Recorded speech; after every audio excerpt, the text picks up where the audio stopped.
দেখো নিয়ে চলে এলাম সিজনের প্রথম ডাটা আলু পোস্ত। কি সুন্দর দেখতে হয়েছে, দেখো খেতে অপূর্ব হয়েছে। একবার হলেও ট্রাই করো আলু ডাটা পোস্ত। নমস্কার বন্ধুরা, আমার চ্যানেলে তোমাদের সবাইকে স্বাগত জানাই। এখন সিজন চলছে আর সিজনে প্রথমেই চলে এসেছে হাতে। আজকে নিয়েছি সজনে ডাটা আর নিয়েছি আলু। আলু ডাটা পোস্ত, ভাবো কি দারুণ একটা রেসিপি, নিরামিষের মধ্যে একদম সবার ভালোবাসার রেসিপি এটা। প্রথমেই বসে আছে। তো চলো শুরু করা যাক। দেখো প্রথমে কড়াই বসিয়ে দিচ্ছি, একদম দাও দাও করে জ্বলছে। আর হাওয়াও দিচ্ছে তো খুব সুন্দর। হাওয়া দিচ্ছে তো, এই পুকুর পাড় তো, দেখো পুকুরের পাড়ে একদম বসে আমি রান্না করি। গাছপালা নড়ছে, আমিও নড়ছি। দিয়ে দিচ্ছি সর্ষের তেল। এই রেসিপিটা না সর্ষের তেলেই করতে হবে, একদমই সাদা তেলে করা যাবে না। হ্যাঁ, দিয়ে দিচ্ছি তেল। আর এইটায় না একটু তেল বেশি যাবে, প্রথমেই বলে দিচ্ছি। কিন্তু সর্ষে জাতীয় রেসিপি সাদা তেলে হয় না। পোস্ত রান্না করতে গেলে না একটু তেল দিলে তবেই স্বাদ হবে। হ্যাঁ, তো তেলটা গরম। দেখো ডাটাগুলো এরকম লম্বা লম্বা করে নিয়েছি, এই যে। আর আলুগুলো নিয়েছি এরকম ডুমো ডুমো করে, এরকম ভাবে কেটে নিতে হবে। ছোটও না একদম বড়ও না। প্রথমে আলুগুলোকে ভেজে নেব। আলুগুলোকে চেষ্টা করবে এরকম, দেখো একদমই আওয়াজ হচ্ছে না। আমি কি করেছি, ধুয়ে আর ঝুড়ির মধ্যে জল ঝুড়ি রেখেছি, তার জন্য একদম শুকনো শুকনো ভাজলে কি ভাজাটা খুব ভালো হয়, তার জন্য। এখানে বড় সাইজের দুখানা আলু নিয়েছি, এরকম বড় বড় আলু নিয়েছি, কেননা ডাটাও আছে 500-র ওপর, তার জন্য আলু নিয়েছি দুখানা। এবার তোমরা যদি আলু কম বেশি খেতে চাও খেতে পারো, তবে আমাদের বাড়িতে সবাই আলু একদম পাতে পড়ো বলতে হবে বলে, তার জন্য আমি আলুটা একটু বেশি নিয়েছি। এবার আলুটাকে না লাল করে ভেজে নেব। এই ডাটা পোস্ত রেসিপিতে আলু একদম কম ভাজলে হবে না, পুরো লাল করে ভেজে নিতে হবে। পুরো স্বাদটা না নির্ভর করছে কিন্তু অনেকটা এর উপরে। আলু ভাজা হতে হতে আলুটা ভাজা হোক। এখানে বাটাবাটির ব্যাপার আছে। এখানে নিয়ে নিচ্ছি গোটা জিরে, অল্প গোটা জিরে, আর এরকম বড় সাইজের একটা আদা। আর এখানে না কাঁচা লঙ্কা একটু বেশি লাগবে, কেননা এখানে শুকনো লঙ্কার পরিমাণ কম দিতে হয়। কাঁচা লঙ্কাটাই মেন, এখানে 6খানা মতো কাঁচা লঙ্কা নিয়ে নিয়েছি। কাঁচা লঙ্কা ঝালে ঝাল হয়। হ্যাঁ, এবারে এগুলোকে আমি একটু বেটে নেব।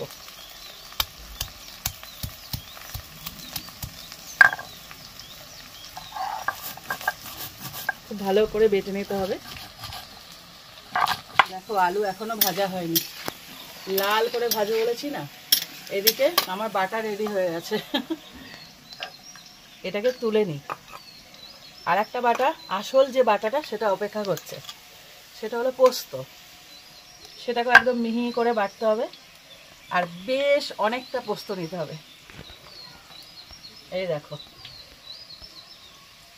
একদম শুধু পোস্ত দিয়ে করবো তো, একদম মন ভরে পোস্ত নিতে হবে। মন ভরে পোস্ত দিতে হবে, এটা সত্যি কথা। এখানে কার্পণ্য করলে টেস্ট হবে না।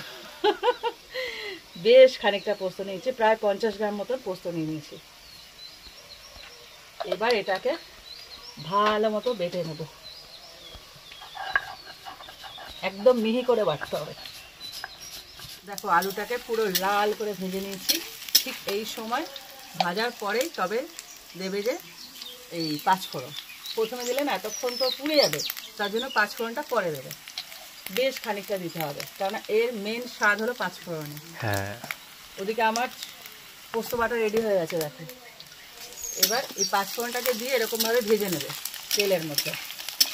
পোস্ত তরকারি যে মেন স্বাদ আসে না, সেটা ওই আলু ভাজা একদম কালো, মানে কালো বলছি, লাল করে। আর হলো 5 ফোড়নটা।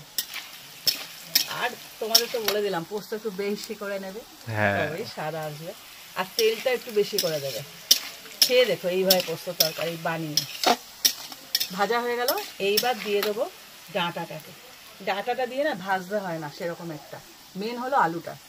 বা ডাঁটাটাকে দিয়ে দেবো। ডাঁটা দেওয়ার পর আলুর সাথে একটু নেড়ে নেব, হালকা করে নেড়ে নেব, ভাজবো না কিন্তু। এই দেখো একটুখানি নেড়েই পোস্তটা দিয়ে দেবো। ডাঁটা ভাজলে ভালো লাগে না। এবার তুলে নিচ্ছি পোস্তটাকে।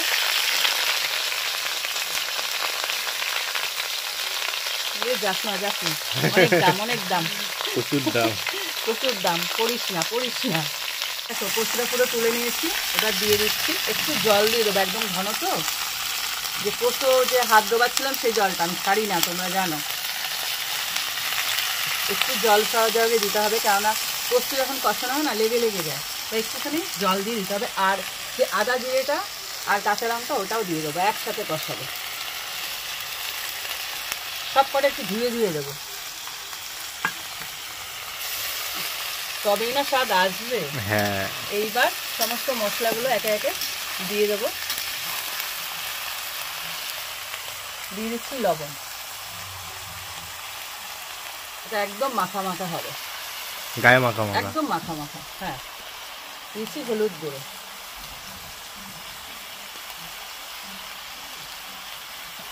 আর একটা টমেটো কেটে রেখেছিলাম, গোটা টমেটো, সেটাকে দিয়ে দেবো। এইবার এটাকে শুধু কষানোর পালা, হালকা হালকা জল দেবে আর কষাবে। লঙ্কার গুঁড়ো এখন দেবো না, আর এমনি ঝাল যে লঙ্কা সে লঙ্কা পড়বেই না, জাস্ট কালারের জন্য একটুখানি কাশ্মীরি লঙ্কার গুঁড়ো দেবো। এবার এটাকে কষাতে হবে, কেননা পোস্তর না একটা গন্ধ আছে, আদা আছে, জিরে আছে, সব তো কাঁচা কাঁচা, মানে কাঁচা জিরে বলতে গোটা জিরে যেটা দিয়েছি বেটে, তো সব কটা কষিয়ে নেবো ভালো করে। 4 থেকে 5 মিনিট এটা কষানোর পর একটু জল দেবে আর কষাবে সমানে, না হলে কিন্তু তলায় লেগে যাবে। পোস্ত তো আঠা আঠা ভাব থাকে। আর একটু দিয়েছি কাশ্মীরি লঙ্কার গুঁড়ো, এটা জাস্ট কালারের জন্য, ব্যাস, আর কিচ্ছু দেওয়ার দরকার নেই। এবার শুধু কষানোর পালা, কেননা ডাঁটা দিয়ে দেখবে আমি ভাজিনি, ডাঁটাটা দেওয়ার সাথে সাথে আমি সমস্ত পোস্ত মশলাপাতি দিয়ে দিয়েছি। এগুলোকে শুধু কষানোর মধ্যেই সেদ্ধ করতে হবে ডাঁটাটা। আলুটা যেহেতু একদম লাল করে ভেজেছি, ওটা সেদ্ধ হয়ে গেছে, বলতে গেলে অনেকটাই সেদ্ধ হয়ে গেছে, কিন্তু ডাঁটাটা এখনো সেদ্ধ বাকি আছে। তাই ডাঁটাটাকে এরকম কষানোর মাধ্যমে সেদ্ধ করতে হবে। গন্ধ ছেড়েছে বেশ। হ্যাঁ, গন্ধ সুন্দর ছাড়বে। কি বলতো, আলু পোস্ত করতে গেলে না, যে ডাঁটাটা ওটা ভাজলে না, ভাজে না, তিতকুটে হয়ে যায়। তো ডাঁটাটা দেওয়ার সাথে সাথে এগুলো দিয়ে এবার জল দিয়ে দেখো সমানে ঘন হয়ে যাচ্ছে, একটু একটু জল দেবো আর কষাতে থাকবো। ডাঁটা যখনই বুঝবে যে সেদ্ধ হয়েছে তখন দিয়ে অল্প জল দেবো, অল্প, একদম অল্প, কারণ পোস্ত তরকারি একদম মাখা মাখা হলে তবেই স্বাদ হয়, ওটা ঝোল হলে ভাল লাগে না। এবার শুধু কষানোর পালা, সমানে কিন্তু হাত থামাতে পারবে না, হাতে একটু ব্যথা হবে, নেড়ে যেতে হবে। কিছু রেসিপি থাকে একটু কষ্ট হয়, বেটে করতে হয়, কষ্টের পর খেতে খুব সুন্দর লাগে। তোমরা খেয়াল করবে, পোস্ত না মিক্সিতে পেস্ট করলে না, অল্প দিলে পেস্ট হয় না। আমি নিজেও ট্রাই করেছি, যতটুকুই নাও শিলনোড়ায় বাটলে সেটা কিন্তু খুব সুন্দরভাবে একদম মিহি হয়ে যায়। এবার এটাকে কষানোর পাল, দেখো 5 থেকে 6 মিনিট এবার কষিয়ে নিলাম, দেখেছো, দেখে মনে হচ্ছে না পুরো রেডি হয়ে গেছে। এরকম ভাবেই নামাতে হবে।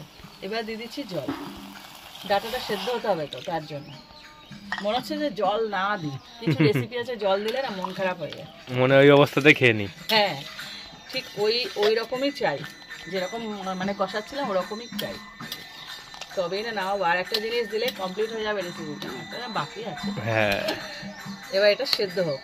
দেখো জল দেওয়ার পরে ফুটতে শুরু করেছে, এই দেখো, বুঝেছো, তলা থেকে এরকম যদি নেড়ে না দেওয়া হয়, এই দেখো, যেহেতু পোস্ত তো বেশি তো জল দেওয়া যাবে না, এইটুকু জল দেওয়ার পর এরকম সমানে নাড়তে হবে, কিন্তু আস্তে আস্তে 2 মিনিট পর পর নেড়ে দেবে, না হলে কিন্তু লেগে যাবে। আর ঠিক জল দেওয়ার আগের মুহূর্তে যেরকম মাখা মাখা ছিল, ঠিক ওই পর্যায়ে নিয়ে তবে থামবো। তো ততক্ষণ অবধি এই ডাঁটাটাকে সেদ্ধ করতে হবে। আলু তো সেদ্ধ হয়ে গেছে, ডাঁটাটা একদম মাখা মাখা পর্যায়ে চলে যাবে, ততক্ষণ পর্যন্ত এরকম হালকা হাতে নাড়তে হবে। এই রান্নায় খাটনি একটাই, যে সমানে নাড়তে হয়, আর কিছু না, আর একটু পোস্ত বাটতে হয়। ওমা, এত সুন্দর খাবো, এইটুকু কষ্ট করবো তা তো হবে না। দেখো একদম যেটুকু জল দিয়েছিলাম সব শুকিয়ে গেছে, পুরো আগের মতো হয়ে গেছে, যেমন অবস্থায় জল দিয়েছিলাম সেই অবস্থায় এনে ফেলেছি। আলু তো সেদ্ধ হয়েই গেছে, ডাটাও সেদ্ধ হয়ে গেছে, দেখো এরকম মাখা মাখা করে নামাবে। আমার কথা বলার আগে কথা বলছে, দেখো কথা বলতে দিচ্ছে না। এবার দিয়ে দেবো, যেটা বললাম শেষে না দিলে একদম আলু পোস্তটা হবে না, খাওয়া ভালো লাগবে না খেতে। একটু চিনি, ব্যালেন্সটা একদম ওইখানে ঠিক হবে, লঙ্কা যেমন ঝাল সেরকম মিষ্টিও দিতে হবে আলু পোস্তে, তাও ঠিক, ঝাল ঝাল মিষ্টি মিষ্টি ভালো লাগে। হ্যাঁ, আলু পোস্ত একদম ঝাল ঝাল খায় না, একটু মিষ্টি মিষ্টি খায়, এরকম ভাবে মিশিয়ে দেবে হালকা হাতে। কি সুন্দর, দেখো গান করছে, আমাকে গান শোনায় রোজ, মার বান্ধবী ওটা। দেখো তৈরি হয়ে গেল আলু ডাঁটা পোস্ত। ঠিক এরকম ভাবে এরকম ঘন করে নামাবে, দেখো কি সুন্দর দেখতে লাগছে। এরকমভাবে ট্রাই করো, আলু ডাঁটা পোস্ত ট্রাই করে খেয়ে আমাকে কমেন্ট করো। আর ভালো লাগলে একটা লাইক দিও, আর এরকম আরও রেসিপি পেতে আমার চ্যানেলটা সাবস্ক্রাইব করে দিও। তো আজকের মতো টাটা। টাটা।